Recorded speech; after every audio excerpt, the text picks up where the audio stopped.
அகலகில்லே நிறையுமென் அலர்மேல் மங்கை உரைமார்பா நிகரில் புகழாய் உலகம் உன்னுடையாய் என்னையாழ்வானே.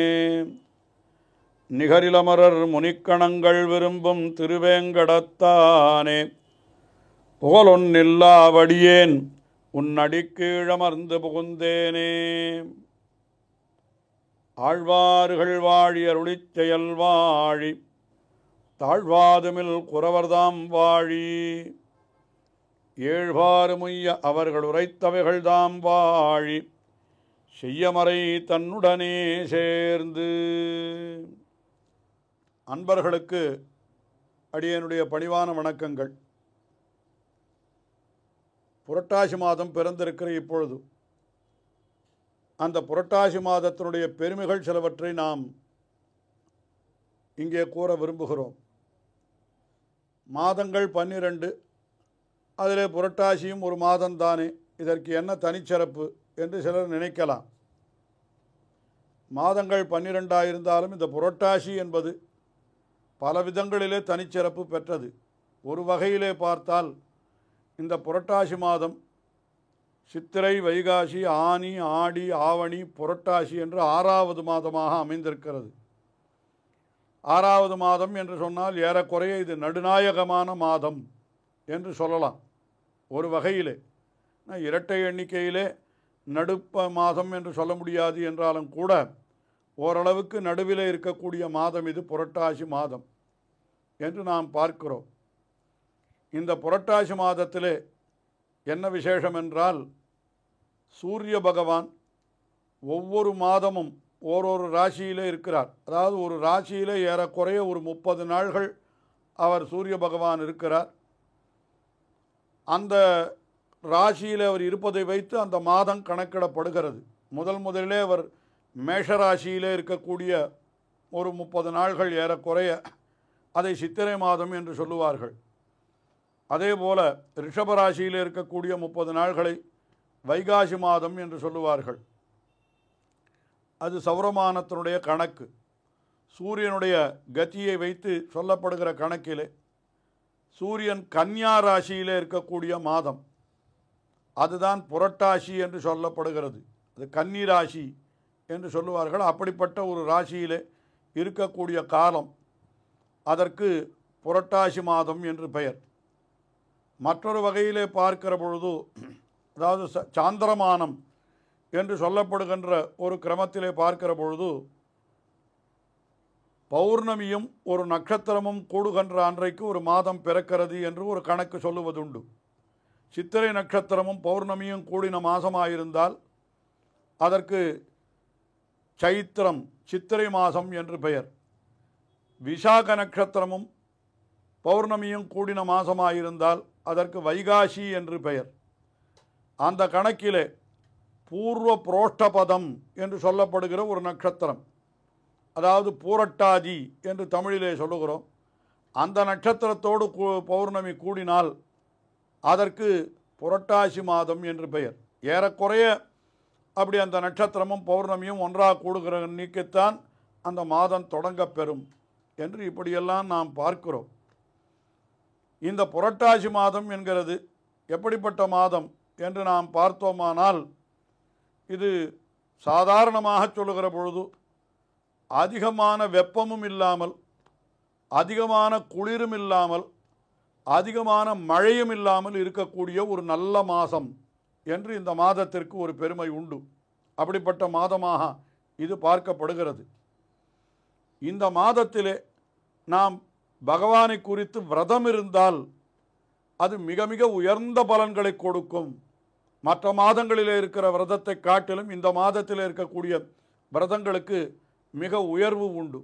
அதிலும் இந்த மாதம் பகவானை அனுபவிப்பதற்காகவே ஏற்பட்ட மாதம் இது. அதனால்தான் சாதாரணமாக இந்த மாதத்தில் யாரும் சுப நிகழ்ச்சிகள் எதையும் செய்ய மாட்டார்கள். வருடத்திலே குறிப்பாக 3 மாதங்கள் சுப நிகழ்ச்சிகள் எதுவும் செய்வதில்லை என்று அது சுப நிகழ்ச்சிகளுக்காக எடுக்கப்படாத மாதம் என்றால் அது ஆடி மாதம், அடுத்தபடியாக புரட்டாசி மாதம், அதற்கு அடுத்தபடியாக மார்கழி மாதம். காரணம் என்ன என்று பார்த்தால் ஆடி மாதம் என்பது ஆண்டாளுக்கு உரியது. அந்த காலத்திலே நாம் சுப நிகழ்ச்சிகள் செய்வதில்லை. புரட்டாசி மாதம் என்கிறது திருவேங்கடமுடையான் என்று அந்த திருவேங்கடமலையிலே எழுந்தருளியிருக்கிறானே ஸ்ரீனிவாசன், அந்த எம்பெருமானுக்கு உரிய மாதம் இது. மார்கழி மாதம் என்கிறதும் கூட ஆண்டாளுக்குரிய மாதம்தான் அது. இந்த 3 மாதங்களிலே சுப நிகழ்ச்சிகள் செய்வதில்லை. அப்படி இருக்கிற பொழுது இந்த புரட்டாசி மாதத்தை சுப நிகழ்ச்சிகள் செய்யக்கூடாத மாதம் ஆகையினாலே இதை சில பேர் தவறாக புரிந்து கொண்டு பீடை மாதம் என்று கூட சொல்லுவார்கள். ஆனால் இது பீடை மாதம் அல்ல, இது பீடுடை மாதம். நடுவில் ஒரு எழுத்தைத்தான் சேர்க்க வேண்டும். பீடு உடை மாதம் இது, அது பீடை மாதம் அல்ல. என்ன, ஏன் சுப நிகழ்ச்சிகள் செய்வதில்லை என்கிற காரணத்தை நாம் ஆராய்ந்து பார்க்க வேண்டும். இந்த மாதம் பூர்த்தியாக பகவானை நினைப்பதற்கே ஏற்பட்ட மாதமாகினாலே இந்த மாதத்திலே நாம் சுப நிகழ்ச்சிகள் வைத்து கொண்டால் அந்த பகவானை நினைப்பது என்பது நம்மாலே செய்ய முடியாமல் போய்விடும். அதனால் பெரியவர்கள் என்ன சொன்னார்கள், இந்த மாதத்திலே எந்த சுப நிகழ்ச்சிகளையும் வைத்து கொள்ளாதே, பூர்த்தியாக பகவானையே நினைத்து கொண்டரு என்று சொன்னார்கள்.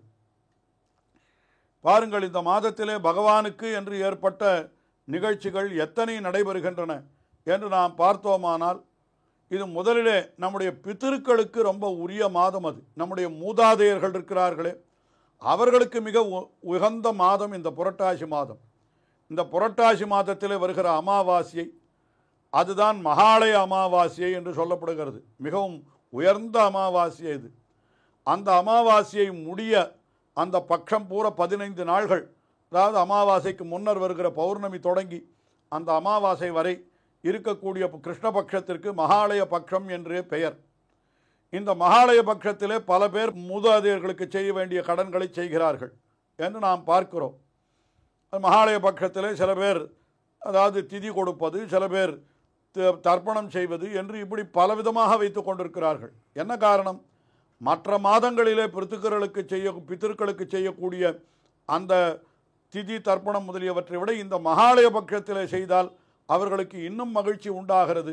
அதனால் அந்த நம்முடைய மூதாதையர்கள் நன்றாக மகிழ்ந்து நமக்கு வேண்டியவற்றை அவர்கள் கொடுக்கப்படி அங்கிருந்தே செய்கிறார்கள் என்கிறபடியினாலே இந்த பித்திருப்பக்ஷம் ஏற்படக்கூடிய மாதம் இருக்கிறதே, இந்த புரட்டாசி மாதத்திலே தான் அந்த மகாலய பட்சம் ஏற்படுகிறது. அதனால் இது பித்திருக்களுக்கு மிக உகந்த மாதம் என்று அது ஒரு விஷயம். இரண்டாவதாக பார்த்தோமானால் இது ஸ்ரீ மகாலட்சுமி, அவளுக்கு மிக உகந்த மாதம் இது. என்ன காரணம்? இந்த ஸ்ரீ மகாலட்சுமி அவளுக்கு என்று ஏற்பட்ட ஒரு உயர்ந்த திருவிழா எது என்று கேட்டால் நவராத்திரி உற்சவம் தான். அதாவது ஒவ்வொரு கோவில்களிலேயும் பார்த்தால் அந்த எம்பெருமான்களுக்கு பிரம்மோற்சவம் என்று நடைபெறுகிறது. ஆனால் ஒவ்வொருவருக்கும் ஓரொரு மாதத்திலே பிரம்மோற்சவம் நடைபெறும். இப்போ பார்த்தசாரதி கோவிலிலே திருவல்லிக்கேணியில் வந்தோமானால் சித்திரை மாதம் பிரம்மோற்சவம் நடைபெறுகிறது. காஞ்சிபுரம் வரதராஜ பெருமாளுக்கு வைகாசி மாதம் நடைபெறுகிறது. ஆனால் எல்லா திருக்கோவில்களிலேயும் ஏக காலத்திலே தாயாருக்கு உற்சவம் நடைபெறுகிறது என்றால் அது எப்பொழுதுன்னா இந்த புரட்டாசி மாதத்திலே வரக்கூடிய அமாவாசை தொடங்கி அந்த நவமி வரை நடைபெறுகின்ற மாதம் அது. அந்த நவமியை மகாநவமி என்று சொல்லுவார்கள். புரட்டாசி மாதத்திலே வரக்கூடிய அந்த சுக்லபக்ஷ நவமி இருக்கிறது, அது மகாநவமி, என்னால் மிக உயர்ந்த நவமி என்று பொருள். அன்றைக்குத்தான் தாயாருடைய அவதாரம் நிகழ்ந்ததாக திருப்பார்கடலிலிருந்து தாயார் அன்றைக்குத்தான் உதித்தார் என்று சொல்லப்படுகிறது. அதனால் அவளுக்கு 10 நாள் உற்சவம் நடைபெறுகிறது தாயாருக்கு. என்றால் தாயார் உற்சவம் நடைபெறும் மாதம் எதுன்னு கேட்டால் இந்த புரட்டாசியில் வரக்கூடிய மாதம்தான். அதைத்தான் நவராத்திரி பண்டிகை என்று வைத்து அவரவர்களுடைய இல்லங்களிலே கொலு என்று சொல்லப்படுகின்ற பொம்மைகள் எல்லாம் வைத்து இதையெல்லாம் எல்லாரையும் வரவழைத்து அவர்களுக்கெல்லாம் நாம் வெற்றிலை பாக்கு கொடுத்து இப்படி இதை 9 நாள்கள் கொண்டாடக்கூடிய ஒரு திருவிழாவாக அது ஏற்படுகிறது என்றால் அது இந்த புரட்டாசி மாதத்திலே தான் நடைபெறுகிறது. ஆகையினாலே இது தாயாருக்கும் மிக உகந்த மாதம் இது. அடுத்தபடியாக பார்த்தால் இது பெருமாளுக்கு மிக உகந்த மாதம். என்ன காரணம்? பெருமாள் என்னால் நமக்கு யார் பெருமாள்? திருவேங்கடமுடையான், திருமலையிலே எழுந்தருள் இருக்கிற ஸ்ரீனிவாச பெருமான். அவனுக்கு இது மிக உகந்த மாதம். இந்த மாதத்திலே தான் அவனுக்கு பிரம்மோற்சவம் நடைபெறுகிறது. அந்த புரட்டாசி மாதத்திலே திருவோணம் என்று வருகின்ற நட்சத்திரம் அதுதான் அந்த திருவேங்கடமுடையானுடைய நட்சத்திரம். ஆகையினாலே அதை முன்னிட்டு 9 நாள்கள் பிரம்மோற்சவம் நடைபெறுகிறது.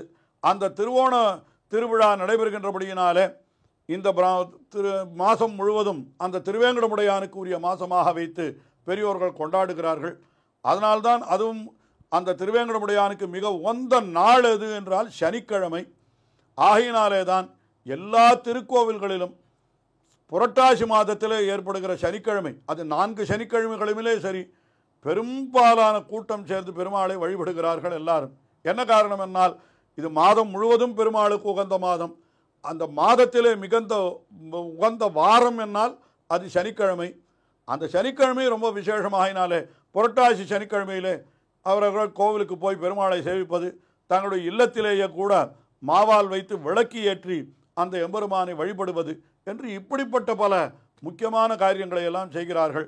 ஆயினாலே இந்த புரட்டாசி மாதம் எம்பெருமானுக்கும் உகந்த மாதமாக இது அமைந்திருக்கிறது என்று நாம் பார்க்கிறோம். ஆக நம்முடைய பித்ருக்களுக்கு, பிராட்டிக்கு, எம்பெருமானுக்கு என்று எல்லோருக்கும் உகந்த மாதமாக அமைந்திருக்கிறபடியினாலே இந்த புரட்டாசி மாதம் முழுவதுமே பல பேர் இன்றைக்கும் கூட இதை பற்றி ஒன்றுமே தெரியாவிட்டாலும் கூட அவர்களுடைய குடும்ப வழக்கத்தின்படி விரதம் இருக்கிறார்கள். இந்த மாதம் முழுவதும் அவர்கள் புலால் உண்பதில்லை என்று இப்படியெல்லாம் விரதம் கொண்டிருக்கிறார்கள் என்றால் யார் சொல்லி இந்த விரதம் ஏற்பாடு செய்யப்பட்டிருக்கிறது? நெடுநாட்களாகவே அது பழக்கத்திலே வந்துவிட்டது. ஆகையினாலே அப்படிப்பட்ட ஒரு விரதமிருந்து பெருமாளை நாம் வழிபடக்கூடிய மாதம்.